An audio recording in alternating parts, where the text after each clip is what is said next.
Hey, where the fuck are you? Huh? Jesus, man. It's about time. What's the point of even having a phone if you don't pick it up? Where are you? I overslept. What time is It's it? January. Huh? January? Yeah, it's been 5 months. Shit. 5 You've been months? asleep for 5 months. Did I miss Star Wars? Yeah, it's been out for weeks. Fuck. I'm on my way.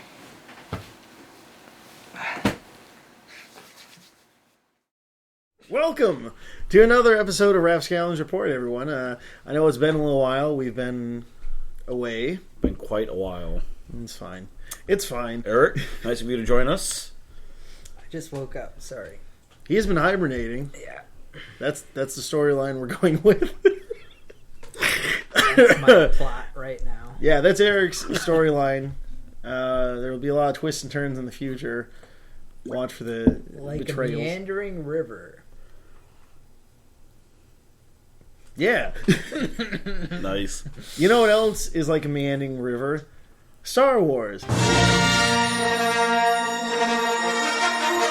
We all saw it, and you may or may not have seen it. It's been out for a little while, so odds are pretty good that you've already seen it and are watching this video to see if you agree with us and are validating your own opinions, or you're looking for someone to fight with and want to argue with us. Either way, We'll fight. your opinion's welcomed. Either way, please view, like, Yes. comment, and subscribe. So, is it safe to say gonna be spoilers? Yeah. It's true. All of it. So, when you guys first seen Star Wars, because I do believe you guys both saw it. 7? Well, yeah. Yes. No, I'm talking about episode 1. Yes, 7. Well, you know. Episode 1. I know. Come on. Please.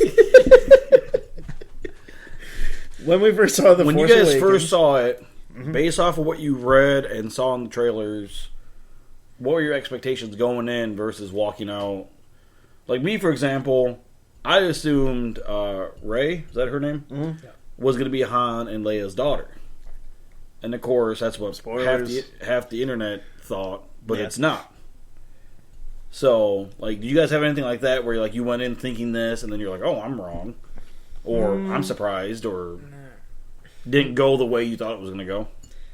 My favorite thing to do with big movies like this is to not look up any trailers or theories or anything like that. I did that for Avatar in that I only knew there were blue people of some kind going into it. there were blue cat rabbits. Yeah. I didn't even know about cats or rabbits. I just knew blue. And it blew my mind. I'm glad you added my mind.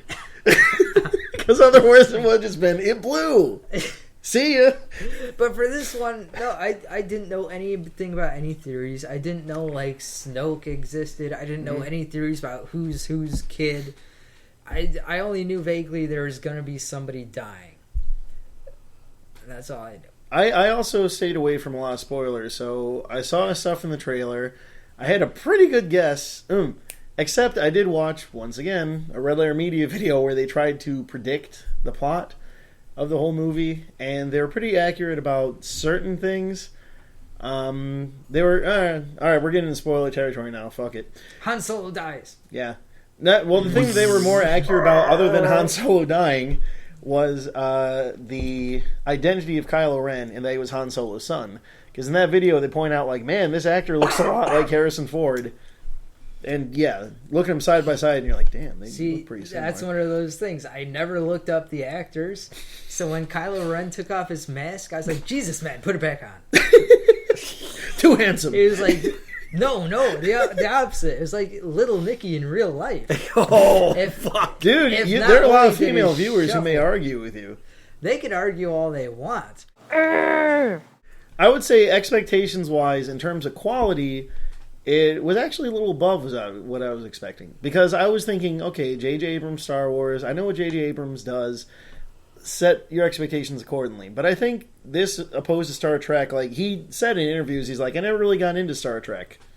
That was never really his thing. Star Wars, on the other hand, was. And I think you could tell with this movie that a lot of passion went into it. Like, you get the feeling that a lot of people who worked on it fucking loved Star Wars, and that's why they did it. There's, like, all the cameos you hear about, like, Simon Pegg in the suit of the shopkeeper guy, the maybe confirmed Daniel Craig cameo. I've seen other stuff about that confirming that was him, and I'm like, still, I mean, it's always like sources say, and I'm like, that doesn't count worth a shit. Internet can be a source. And see, some of that makes me question whether that's a problem with people being in the production of the movie being such huge fans of the originals, and that it seems like a lot of the original stuff was just kind of rehashed into a new movie.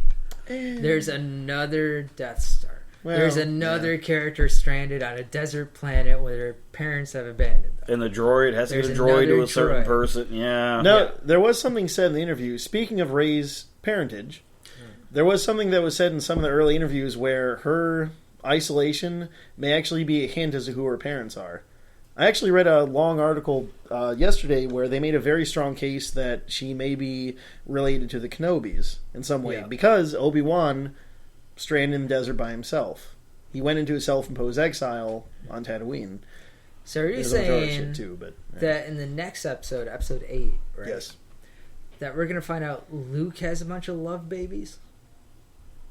Probably. Just let this be Star Wars babies, like Muppet babies. Speaking of Rey, Star Wars is all about family. It pretty much is. Yeah. The only thing I don't like about that is then it becomes like a huge dynasty thing, and it's like, let's bring some new characters in. I mean, I guess Finn, unless Finn's father is like Mace Windu or like Lando, which if he were Lando, that'd be pretty great, actually. I'm just a huge fan of the theory of Rey being a nobody. Yeah, I wish that were the case, but I really don't think it's going to be. I wish there's so many things. If you go online and just type in who is Rey, you're going to see potentially Obi-Wan Kenobi's granddaughter. You're going to see Luke's daughter. You're going to see a clone of Luke. Mm-hmm. You're going to see Ren's long-lost twin sister. But you think Han and Leia would know about her. I mean, So there's so many theories. And, of course, no one knows for sure until we see the movie. Or we won't know until at least the next one, something gets leaked. I think we can cross off the Rey is Luke's daughter theory. Really? Just because you saw how he was looking at her at the end of the movie. How everybody was looking at her during the whole movie. When she was walking up those steps. Well, it's probably the first person he's seen in how long? Yeah. And she's a good-looking lady, and he's probably like, I'm so going to lightsaber that, use the Force on her. I'm just saying, if it was his daughter, his mouth would probably not be quite as agape. Yeah. Oh, so we're not going down the perverted road. We're going down the... It's a new year, Tone. All right. We're turning over a new leaf. Speaking of Luke and Rey, I seen a video, basically like 10 questions in Force Awakens, and one of them was what happened to Luke's hand. Because when Rey gets the lightsaber, she has that whole vision awakening, weird whatever. Yeah, her Force vision quest. And it shows a clip of Luke putting his hand on R2-D2, and his hands kind of robotic, but then when it shows him at the end when he takes off his hood, it's more like T-1000. Okay. My thought was, what if that wasn't Luke? What if that wasn't Luke in the Vision? What if that was Rey in the future and she loses a hand?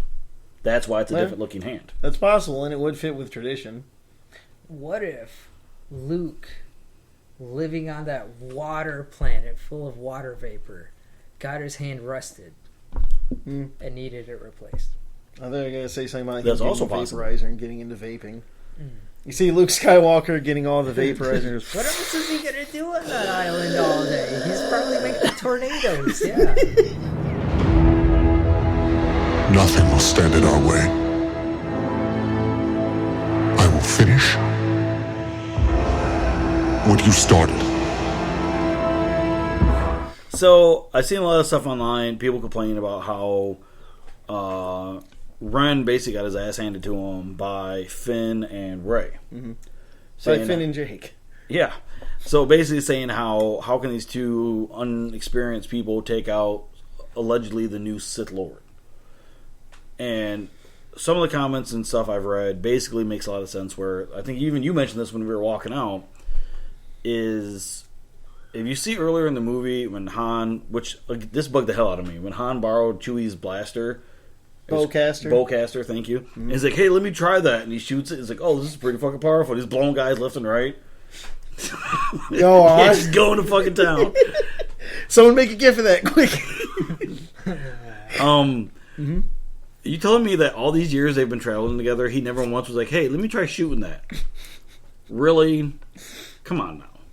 Anywho, but when you see this bowcaster, like, they shoot a stormtrooper, he goes flying 30 feet against the wall, armor exploding. Yeah. It's a powerful fucking gun. He shoots Ren in this... excuse me. He shoots You're Ren getting in too emotional. Get so emotional. Poor Ren. Big-eared, goofy bastard. He shoots Ren in the fucking stomach. And he just drops to a knee, stands up, and goes on. He kind of reacted a little bit like he just got kicked in the balls. He's like, whoo. And if you notice throughout the entire fight, he keeps like hitting his gut. Basically, as you said and as I read online, he's using the Force more or less to keep his insides in. Yeah. So if he does that good of a job fighting at, I'm guessing, about 20%, Yeah. imagine the next movie when he's fully healed at 100%. Well, plus they said his training will be complete now. That's one thing they said at the end of the movie. He's like, well, we might as well get him on the next level.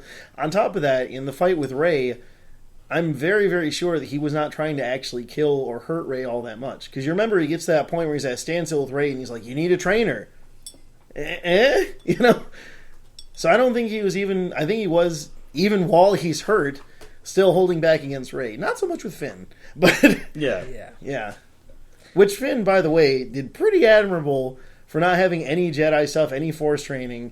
Just a dude with a lightsaber. That was one of my favorite things about the movie. But to add to that, which I don't know if Eric was going to go with this, I seen that little fire in your eyes. Finn was a stormtrooper. He's been trained in combat since birth. Yeah, but, you know. I'm pretty sure he knows how to fight. He didn't do so well against the traitor. Traitor! Just saying. Fucking that guy.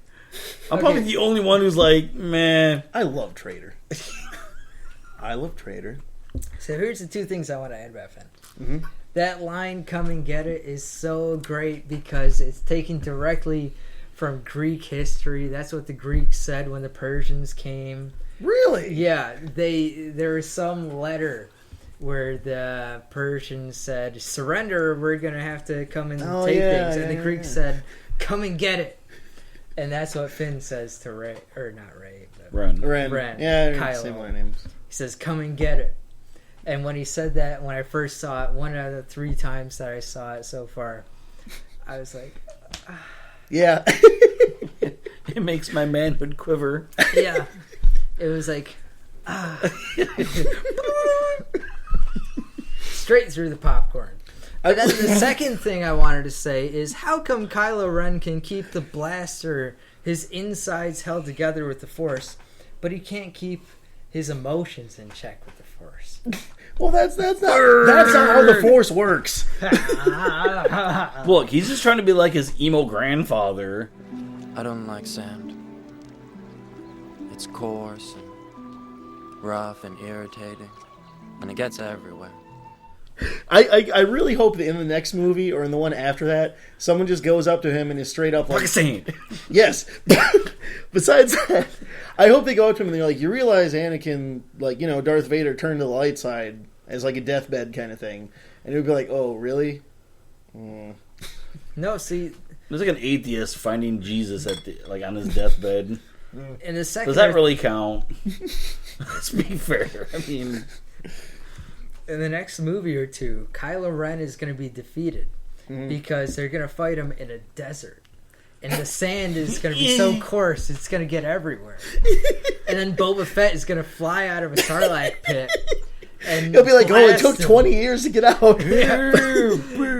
He's been surviving off of what people bring, or what the Sarlacc pit brings into He's just itself. been eating it He's from just been inside eating out. those Like, pig imagine guys. Pinocchio, you know, how he was living in the whale for so long?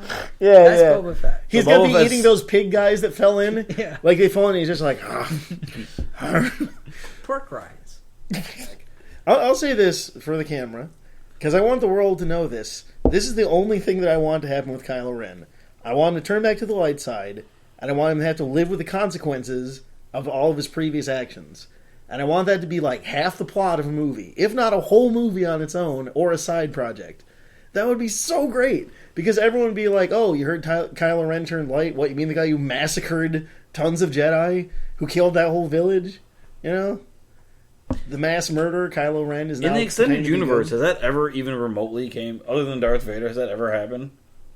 Not that I know of, but I mean, I don't know, I have Is some that, knowledge is that of the- it is possible, right? Obviously. Yeah, it's totally possible to come back. But most people come back, just die like a minute later. They don't have to live with it. They don't have to deal with the shame of what they did. the consequences of their actions. Yeah, that would be a great theme for a movie, but yeah. I want to know what happened to Captain Phasma. She's still alive. There's no doubt in my mind that she's alive. We're going to see her in the next movie, if not the last one. Well, not the last one. The 9th one. But she's probably going to be in the next one. I would put good money on it. As opposed to evil money. She's going to be a conscious cube of garbage. They put her Just like the mind Borg. in the machine. Yeah.